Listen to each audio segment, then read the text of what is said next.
Hello everyone, आप सब कैसे हैं। मैं उम्मीद करता हूं कि बहुत अच्छे होंगे और अपनी पढ़ाई को बहुत अच्छे से कर रहे होंगे। मैं आकाश कुमार बढ़ाना आईसीटी वर्चुअल क्लासरूम में आपका बहुत बहुत स्वागत करता हूं मेरे प्यारे बच्चों। जैसे आपको पता है मेरे प्यारे बच्चों, बेसिकली हमारी 11वीं क्लास है और बच्चों हम आपका 11वीं क्लास में देख रहे हैं ज्योग्राफी। और ज्योग्राफी में आप अच्छे से बात कर चुके थे। कल आपका भू आकृति और उनका विकास, इसी प्रक्रम में हम प्राकृतिक जो प्रवाहित जल है उनको हम देख रहे हैं। प्रवाहित जल चला का जो हमारी युवावस्था है, प्रौढ़ अवस्था, इन सारी अवस्थाओं को हम देख चुके हैं। आज आपका अपर्दित स्थल रूप को पढ़ेंगे। तो सबसे पहले आप जितना भी हमने जल प्रवाह की अवस्था को पढ़ा था, वहां तक किसी को कुछ पूछना है एक बार पूछ लीजिए, फिर आगे बढ़ते हैं। चले आगे बढ़े बच्चों। यहां तक कोई क्वेरी, कोई डाउट किसी का चैप्टर से संबंधित? अपर्दित स्थल स्वरूप घाटिया का प्रारंभ तंग एवं छोटी क्षुद्र सरिताओं से होता है। तो सबसे पहले अपर्दित स्थल को हम लोग आपका देखें। और आप जानते हैं कि अपर्दित स्थल स्वरूप में सबसे पहले हम पढ़ेंगे घाटी, जिनको हम वैली कहते हैं। तो घाटी होती क्या है, किस प्रकार की हैं, इन चीजों पर हम लोग आपका बात करेंगे। तो घाटियों का प्रारंभ तंग और छोटी क्षुद्र सरिताओं से होता है। क्षुद्र सरिताएं धीरे धीरे लंबी व विस्तृत अवनालिका में विकसित हो जाती हैं। ये अवनालिका धीरे धीरे गहरी होती चली जाती है। क्या होती हैं? ये धीरे धीरे जो है आपका गहरी होती चली जाती है। तो ये इसमें फर्क है कि अवनालिका धीरे धीरे गहरी होती चली जाती है। ये चौड़ी व लंबी होकर घाटी के रूप में धारण करती हैं। लंबाई, चौड़ाई एवं आकार में ये घाटियां वी आकार की घाटी, गॉर्ज, कैनियन आदि का वर्गीकरण कर सकती हैं। गॉर्ज एक गहरी सकरी घाटी है जिसके दोनों पास तीव्र ढाल होते हैं। कैसे होते हैं? देखिए, वी आकार की घाटी, गॉर्ज यानी गड्ढा, कैनियन यानी कि उसका बड़ा रूप। क्या होती है? गॉर्ज की एक गहरी सकरी घाटी होती है जिसके दोनों तरफ पार्स, यानी कि पार्स का मतलब होता है इस तरीके का तीव्र ढाल। ये क्या है? ये पार्स है, ये वाला। ठीक, इसी को कहेंगे पार्स। एक कैनियन के किनारे पर खड़े रहने वाले हैं और यह भी गॉर्ज की भांति ही गहरी होती है। गॉर्ज की चौड़ाई इसके तल के ऊपरी भाग के समान होता है। इसके विपरीत एक कैनियन तल की अपेक्षा ऊपरी भाग चौड़ा होता है। वास्तव में कैनियन गार्ज का ही दूसरा रूप है। जो कैनियन है वो क्या है? गार्ज का ही आपका या गॉर्ज का ही आपका दूसरा रूप है। चट्टानों के प्रकार और संरचना घाटी पर निर्भर होता है। उदाहरणार्थ, कैनियन का निर्माण प्राय आच्छादित चट्टानों के क्षैतिज स्मरण में पाए जाने से होता है। गॉर्ज कठोर रूप में बनता है। कैसे बनता है? यह आपका बेसिकली कठोर रूप में पाया जाता है और कठोर रूप में देखने के लिए आपका बनता है। तो गॉर्ज और कैनियन आपको स्पष्ट रूप से क्लियर होना चाहिए। जल गर्तिका एवं अवनमित कुंड, पहाड़ी क्षेत्रों में नदी तल में अपर्दित चट्टान के टुकड़े गर्त में फंसकर वृत्ताकार रूप में घूमते हैं। कहते हैं गर्त में फंसकर वृत्ताकार रूप में घूमते हैं, जिन्हें जल गर्तिका कहते हैं। जब कोई पहाड़ी क्षेत्र होता है और जो आपका नदी जब ऊपर से गिरती है तो कुछ तल को अपर्दित कर देती है और छोटी चट्टान के टुकड़ों को गर्त में फंसकर वृत्ताकार घूमते हैं। मान लीजिए ऊपर से गिरा, उसमें कुछ गर्त था, नीचे हल्का सा गढ़ था, पानी गिरा और उसमें पानी में कुछ आपके टुकड़े थे, वो इस तरीके से घूमने लगते हैं। जब वो घूमते हैं तो वो नीचे की सरफेस को काट देते हैं गोलाकार। ठीक, उसी को कहते हैं जल गर्तिका। ठीक, क्या कहते हैं? जल गर्तिका। सबसे पहले आप, ये है गोर्ज, इस तरीके से कटा होता है गोर्ज।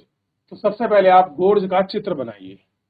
कोई आपसे पूछ ले कि गोर्ज कैसा होता है, तो जब नदी आपका सीधी किसी आपका चट्टान को काट कर नीचे से बहती है उसको गोर्ज कहते हैं। देखिए, ये आकृति है गोर्ज की। देखिए, देख लिया?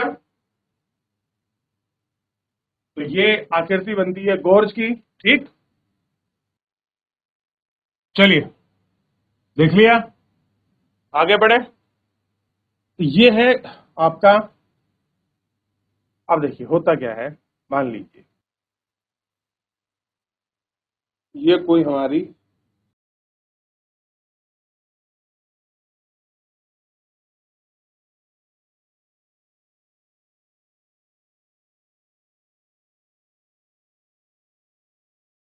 इस तरीके की कोई आपका नदी थी।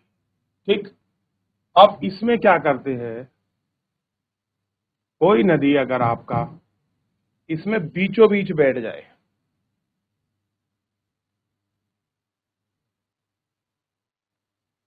कटाव करते, तो ये क्या बना बताइए बच्चों, ये क्या बना सीधा, आपको कन्फर्म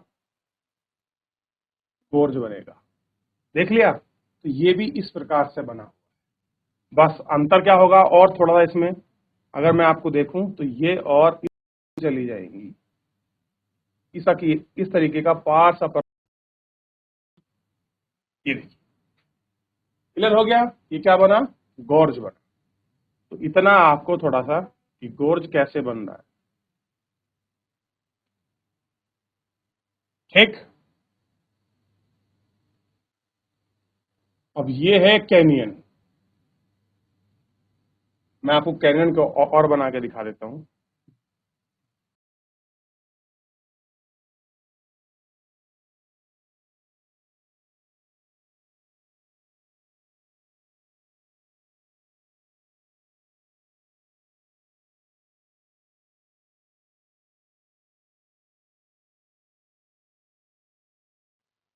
ये देखिए, ठीक, अब होता क्या है, इस तरीके से कोई नदी आई और बह के ऐसे निकल,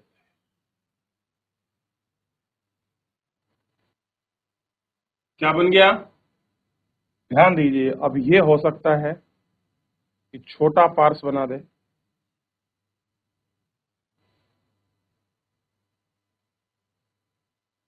इस तरीके से। ठीक, तो जल कहाँ है, ऐसे घूमा और ऐसे निकल। ठीक है, ये कौन बनाती है, ये यूएस की एक नदी है जिसका नाम है कोलोरेडो नदी, आपका विसर पुल के आकार का कैनियन बनाते हैं। ठीक, अच्छा गर्तिका क्या होती है, थोड़ा सा मैं गर्तिका को और आपको समझा देता हूँ, यही बता देता हूँ।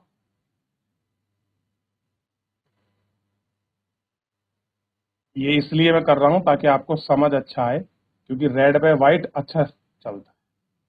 देखिए, जब पानी ऊपर से गिरता है तो पानी ऊपर से गिरने के बाद इस तरीके से वो घूमता रहता है, और ऐसे घूमने की वजह से क्या होती है, वो एक सेब के रूप में काट देती है। तो ऐसे पृथ्वी पर आपको गर्तिकाएं जो है दिखाई देती हैं या देखने के लिए आपको मिलती हैं। ठीक, तो ये था गर्तिका का रूप। ठीक, याद रहेगा ये क्या हुआ, गर्तिका का। चलिए, तो एक बार छोटे व उथले गर्त बन जाने पर कंकड़ और पत्थर आपका गोलास गर्तों में एकत्र हो जाते हैं और प्रवाही जल के साथ घूमते हैं, और धीरे धीरे आकार बढ़ता जाता है। क्या होता है, धीरे धीरे गर्तों का जो आकार है वो आपका बढ़ता जाता है, गर्त आपस में मिल जाते हैं और कालांतर में नदी घाटी गहरी होती चली जाती है। जल प्रवाह के तल में एक भी गहरे बड़े गर्तिकाओं का निर्माण होता है, जल की ऊंचाई से गिरने और उनके शिलाखंडों का वृत्ताकार घूमने से निर्मित होती है। जल प्रपात ऐसे विशाल और गहरे कुंड और अनियमित कुंड कहलाते हैं।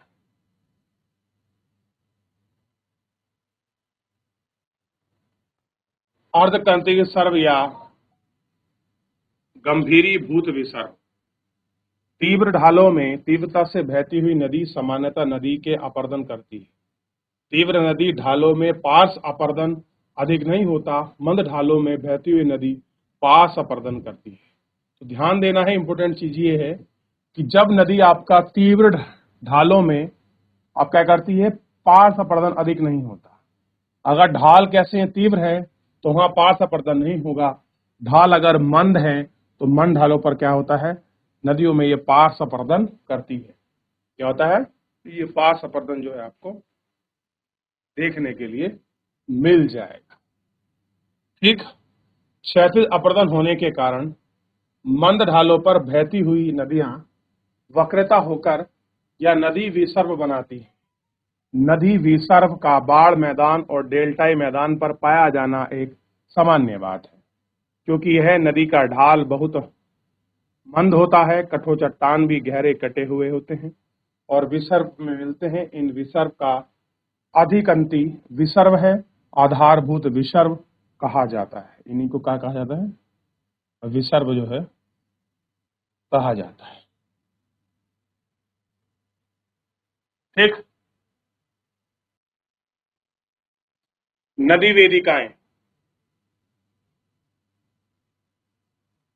नदी वेदिकाएं प्रारंभिक बाढ़ मैदान या पुरानी नई घाटी के तल चिन्ह हैं। ये जलोढ़ रहित मूलाधार चट्टानों के धरातल या नदी के तल पर हैं, जो निक्षेपित जलाकोड़ वेदिकाओं के रूप में पाए जाते हैं। नदी वेदिकाएं मुख्यतः अपर्दित स्थल रूप, क्योंकि नदी निक्षेपित बाढ़ मैदान में लंबवत अपर्दित होती हैं। विभिन्न ऊंचाइयों पर वेदिकाओं को हो सकती हैं, जो आपका आरंभिक नदियों को आपका दर्शाती हैं। इन वेदिकाओं को दोनों तरफ समान स्तर से हो सकती हैं और इनके स्वरूप को युग्म आपका वेदिकाएं कहते हैं। क्या कहते हैं, आपका युग्म जो आपका वेदिकाएं हैं, ये उनको कहा जाता है। ठीक,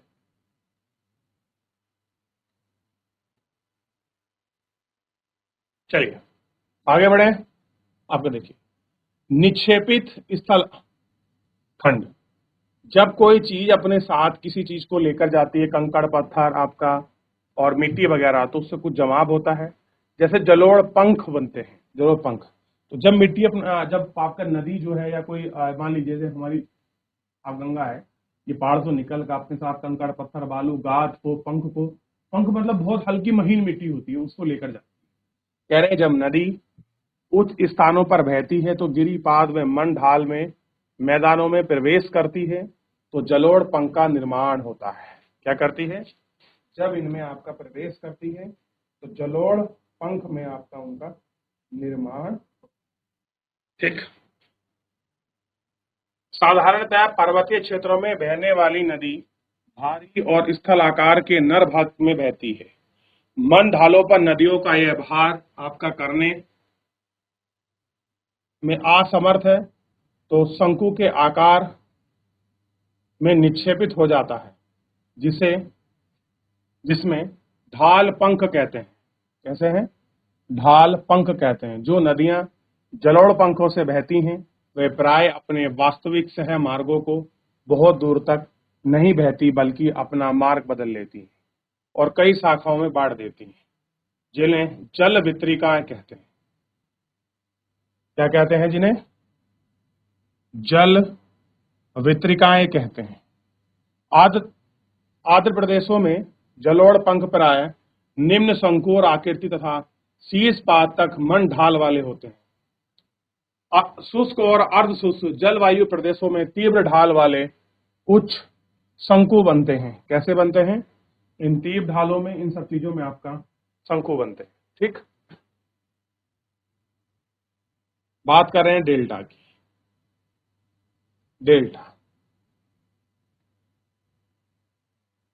डेल्टा जलोढ़ पंख की ही भांति होते हैं, लेकिन इनमें विकसित होने का स्थान भिन्न होता है। नदी अपने लाए हुए पदार्थ को समुद्रों के किनारे बिखेर देती है। कैसे करती है, अपने साथ जो कंकड़ पत्थर इकट्ठा करके लाए उनको आपका बखेर देती है। बखेरती कैसे है, जैसे मान लीजिए कोई वो आपका नदी होती आ रही है, तो इस तरीके से वो आपका बारीक बारीक जो क्षेत्र है तलछट, उसमें बहुत दूर तक जमाव करती है। आपने देखा होगा जब कोई आप गंगा को देखते हैं तो मैदानी क्षेत्र में बहती है और एक बहुत सारा रेत आपका छोड़ देती है और धीरे धीरे धीरे धीरे धीरे धीरे आप देखते होंगे पीछे महल लगते हो, साइड में आपका रेत जम जाता है, बालू जम जाता है। ठीक ठीक है ना। तो कृष्णा नदी आंध्र प्रदेश का भाग में उपग्रह का चित्र है, हमने आपका सैटेलाइट से लिया है और किस तरीके से ये है। ठीक, देखिए किस तरीके से है। तो इस तरह से आपका डिपोजिशन। चलिए और देखिए, पहले मैंने आपको बता दिया था कि यू आकार वी आकार, ठीक है, थोड़ा सा आपको समझ नहीं आता क्योंकि हम इनकी पिक्चर अच्छे से हमारे माइंड में आपका नहीं बनती है। ठीक, अब देखिए, यह भार समुद्र से दूर तक नहीं ले जाया जा सकता है, तो यह तट के साथ ही शंकु के रूप में एक स्थान पर फैल जाकर जलोढ़ पंख के विपरीत डेल्टा के निक्षेप आपका व्यवस्थित होता है। कैसे होता है? डेल्टा के क्षेत्र में। देखिए, नदी मान लीजिए आ रही है, नदी इस तरीके से बहती हुई वो आपका विसर्ग स्थिति में पहुंच रही है। तो जब वो चल रही है अपने साथ कंकड़ पत्थर बालू कैरी कर रही है, लेकिन जैसे ही मैदानी प्रवेश में भाग लेगी तो उसके जितना मैदानी प्रवेश में भाग लेते ही आप देखेंगे हरिद्वार की नदी में आपको बड़े बड़े पत्थर दिखाई देंगे, लेकिन जैसे वो आपके आगे की तरफ पार करते चल जाएगी पत्थर खत्म हो जाएंगे, कंकड़ बालू और महीन रेत आपको मिलने लगेगा। और महीन रेत में हम जिसको आम भाषा में गाद कहते हैं, पंख जैसा, जैसे आपकी चिक्कट मिट्टी, उसको आपका निक्षेपित क्षेत्र में जमाती हुई आपका वो चली जाएगी। तो कहीं शंकु के रूप में फैलती है, इस तरीके से जमा देगी, ऊपर चौड़ा नीचे छोटा, क्योंकि जब जाएगी इस तरीके से आएगी छोटे होते रूप में आ जाएगी। तो कैसा बनाएगी? बेसिकली आप देखिए शंकु की आकृति का बनाती है, और आप जानते हैं शंकु कैसा होता है, इस तरीके का कुछ आपका सिलेंड्रिकल होता है। ठीक, तो वैसे ही वो अपना निक्षेपण आपका बनाती जाती है। इनका जल सरिता होता है, अर्थात मोटे पदार्थ के निकट बारीक कण जैसे चिक्का मिट्टी गाद आदि सागर को दूर तक जमा हो जाता है। जैसे जैसे डेल्टा का आकार बढ़ता है नदी वितताओं की लंबाई बढ़ती जाती है और डेल्टा सागर के अंदर बढ़ता रहता है। ठीक, चलिए, जिस प्रकार अपर्दन से घाटियां बनती हैं उसी प्रकार निक्षेपित बाढ़ के मैदान विकसित होते हैं। बाढ़ के मैदान नदी नदी के निक्षेपित के मुख्य स्थल रूप हैं। जब नदी तीव्र ढाल से मंद ढाल में प्रवेश करती है तो बड़े आकार के पदार्थ पहले ही निक्षेपित हो जाते हैं। निक्षेपित का मतलब है वो पहले ही आपका बीच में ही रुक जाते हैं या उनको वहीं जमा देती है। और इस प्रकार बारीक पदार्थ जैसे रेत, चीका मिट्टी और गाद आदि अपेक्षाकृत मंद ढाल में बहने से वेग बहने वाली कम वेग वाली जल धाराओं में मिल जाते हैं। यानी कि जितना हैवी है वो उसके साथ चल जाएंगे, जिनमें कम वेग है वो उनके साथ बहेंगे।